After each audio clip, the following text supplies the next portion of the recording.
So the other day I did a video with one of my colleagues, Garrett, talking about vintage horror DVDs. One of my all-time favorite films is Night of the Living Dead, and quite frankly, I own many copies of the film throughout the years.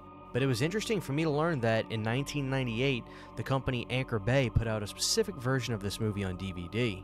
It would be one of the most infamous DVD releases that Anchor Bay ever put out. The release in question was the 30th anniversary Night of the Living Dead DVD release. Now this would be a controversial release that had a cut of this film that would never be seen ever again.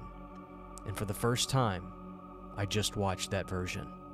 So it turns out that I am still learning so much about the Anchor Bay days. Even with films that I really love, like Night of the Living Dead, it is easily in my top 10 favorite movies of all time. There are some incredible releases you can get for the film. One of them is definitely the Criterion 4K release, which is just incredible, and it's got the original score and everything you would love about it. But in the late 90s, John Russo would team up with a new composer and get some actors together to add footage to the classic film Night of the Living Dead. And this is where I first heard about the 30th anniversary Anchor Bay DVD release. Now this seems like something so blasphemous. Now we saw George Lucas do this thing around the time with Star Wars and fans were revolting. But with Night of the Living Dead, this one just slipped me by. But I think I realized why. This release was never seen this way again.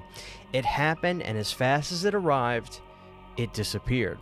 Now with Star Wars, those cuts of those movies are now what we see on pretty much every single release. But I couldn't help myself. When I heard about this, I knew I needed to have this release of the film. I was not sure what to expect, but I had a strong feeling that it was probably not going to be good. Everybody that I did mention this to that owned it just shook their head in disgust and said, it is the absolute worst version of the film you would ever see. So naturally I said to myself, I wonder just how true that is. Well, there's only one way for me to find out. Now apparently there's two releases of this movie. What I have is the more deluxe release. As you can see, it's more of a thicker DVD case, and it features the movie, which has the 30th anniversary re-edited version with the new footage, and also the 1998 version, which is basically the version of the movie with a new score. And I found out why they did this. There's actually a booklet in here that goes over some of the information on this. But this release, if you open it up to the backside, comes with a CD of the new score. So let's actually just get into what this release is like. So in the 30th anniversary version of Night of the Living Dead,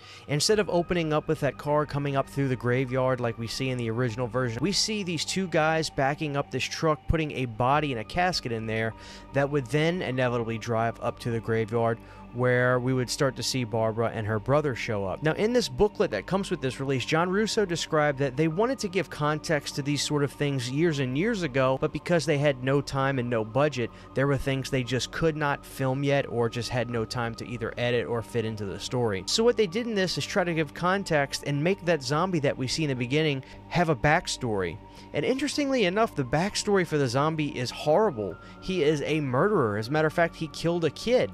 So when they bring the body to the graveyard, I believe two of the victims of the kid show up to want to see this guy to make sure he's dead. But of course, when the casket gets open, the zombie comes to life and starts raising hell. We then cut to the scene of the actual opening of Night of the Living Dead. Now, what's interesting about that opening scene is two things. Number one, it was shot presumably in 1997, and they're shooting it in black and white to give you the feel like this is a seamless kind of addition. But the reality is, it's just nowhere near seamless. It is painfully obvious this was something that was filmed recently. But I gotta say, it was nice to see Bill Hinsman in here actually reprising his role as the original zombie that we would see in the movie. Granted, he's much older and a little puffier, but it was still cool to see him. Lighten up, guys. I can't help it. I'm a big fan. Now, there's a priest character that gets added into this that you will see in the opening scenes and as well as the end of the movie, where they give basically some more context to the mythology, I guess, of everything with the living dead going on. And this guy is just terrible. It adds absolutely nothing of interest, and I gotta be honest, it's just a pain to watch. You guys were kind of right. I really went into this with an open mind because, look, I am a sucker for Night of the Living Dead. And I love John Russo. I mean, how do you not love the guy that wrote the movie? There comes a time where you just gotta be dead honest with yourself and say, Johnny boy, this sucks. So within the movie, you're gonna see a little bit of additions of zombies coming out of a vehicle, and there's a little bit more gore to them. But it's so painfully obvious, like I said, because it's shot in 1997 or 1998, And I understand that it's really hard to do something filmed 30 years later, but how about you just realize you can't mess with a masterpiece? Now, I can understand the creators of the movies being upset that they couldn't get things in and not being able to add additions to the film. But after 30 years, guys, you're not fooling anybody. And these scenes, I wouldn't say are Children of the Living Dead bad, but they're pretty close.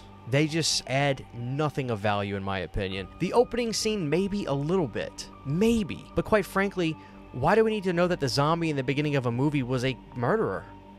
He's a murderer now. He's a zombie going after Barbara. Just pointless backstory as far as I'm concerned. I don't know if it was Russo's or Romero's idea to have that backstory in the beginning, but the fact remains, it's just not necessary. I think the ownership of movies kind of go to the fans. This is something that the Star Wars fans fight with George Lucas about all the time. They refuse to let those original releases of Star Wars go away and the new versions take over. But thankfully in this case, the Night of the Living Dead 30th anniversary release never became a standard. This is an anomaly release. But the biggest crime is yet to be talked about. So one of the things about Night of the Living Dead was they used a lot of stock music for the movie. But interestingly enough, the stock music and pieces that they used ended up becoming the perfect fitting piece for the movie. The soundtrack to Night of the Living Dead exactly personifies the feel and mood that that movie needed to have. I understand because they had no budget and no time to create a score, they went that route. Sometimes I think magic happens and the universe comes together, and Night of the Living Dead was a movie that was supposed to look and be made the way it was. Russo wanted to make music for this film, so he got a composer to come in and create a new score. A gentleman named Scott Vladimir Lasina came in and created this music that is the underbelly through the entirety of Night of the Living Dead on this version. And when I say this version, I mean both versions, because one version adds the additional scenes and has his new music, and the other version is the movie and has his music. You're not getting the original score at all on this release. At all. I mean, none. Zilch. Nada. Me and my wife were watching this together, and I remember saying to her, I was like, it's not actually bad music. As a matter of fact, it's some of the kind of horror music I really like. It's that creepy broken piano type stuff. I use it in the backgrounds of some of my videos, quite frankly. But it doesn't work. You can tell it's contemporarily written. Now, it's not impossible to write something 30 years later to make it seem like it belonged to something 30 years ago, but in this case, again, why?